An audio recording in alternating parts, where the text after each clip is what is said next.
complete prisoners to the neoliberal thinking, the paradigm that says stay in course irrespective of what you see in front of your own eyes unfolding. Unemployment is getting worse, poverty is getting worse, inequalities are getting worse, corruption across the board, mainly driven by greed in the private sector, is getting worse. And the leadership refuses to consider any other option except what they are being told to do by the IMF, the World Bank, and the rating agencies. And the reason why they keep on being loyal more to the rating agencies, not their people who elect them, is because their people poses no threat to them. They are guaranteed that they will be re-elected over and over again, despite the worsening crisis in the economy. So the combination of their loyalty to neoliberalism and the fact that they fear nothing from the people because they guaranteed of their undying love, loyalty, and spontaneous levels of tolerance means that we will never see a change in South Africa. We're not going to see a change under Ramaphosa. We're seeing exactly what we got under Zuma, under Beki, and under Mandela. It's the same medicine that has dismally failed the country. What are the sort of steps that you think should be taken immediately to make sure that the economy is stable? If only our leadership was to say, guys, we have a crisis. And that crisis really means that we must now adopt a business as unusual. Our monetary policies are not working. We don't have the right skills and leadership at the Reserve Bank.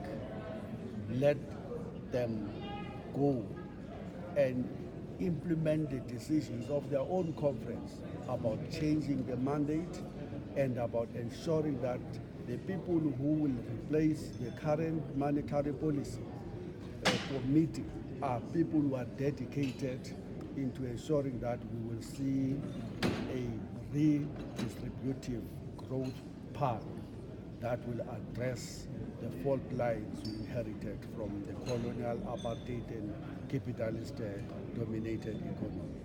Secondly, we have to change our fiscal policies. We can't be prisoners to what have been prescribed elsewhere. When we know even that during the apartheid something worked wonders for a tiny minority, and we are now being asked to abandon everything that is working. We are instead employing macroeconomic policies that have never worked for a developing country, a developing economy, anywhere else in the world. We are prisoners to that. And secondly, we are sitting on so many advantages. We have the advantage that we are one of the biggest owners of a mineral wealth. We are not using that wealth. That wealth is owned externally, not by the people of this country. We are not beneficiating at a scale that will allow us to create jobs and grow this economy. We are not building the skills base. We are continuously speaking about the need to change the education, but we're doing absolutely nothing about this, the crisis of our educations and the mismatch between our skills and our economy.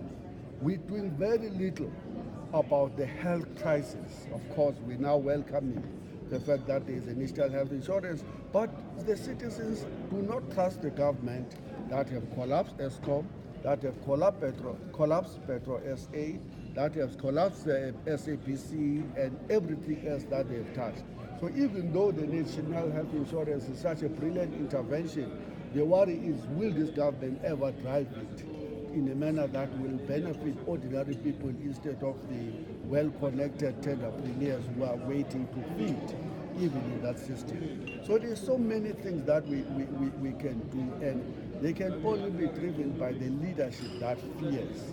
Now the problem of South Africa is that our conscience is dying. We don't care anymore.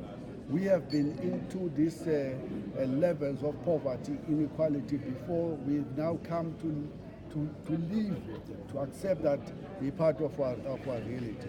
And we're not even marching, we're not even protesting. We're sitting with so much youth, women, and rural unemployment, and we're doing absolutely we're putting no pressure on the government to do anything about it. What do you make of this conference and the financial sector's ability to inform or change government's economic policy? Well, what is promising about this conference is that these are young intellectuals. These are the people who are going to inherit a country that works for the majority or that will work for a tiny less than 1% of the population. So the future is here. With these young intellectuals who are engaged in the financial sector, who knows that part of the structural problem in our economy is that our financial sector as a whole is not geared towards promoting a growth that is based on redistribution of wealth from the rich to the poor. And in fact, part of the biggest fault line in this economy is that our banks are not helping small, medium, macro enterprises. Still redlining, even though redlining is supposed to have ended in 1994, but there's still redlining. Our people are not bankable, are not banking, and are too poor. And those who are trying the small businesses do not find assistance using through the established financial sector in the economy. So if you put some of them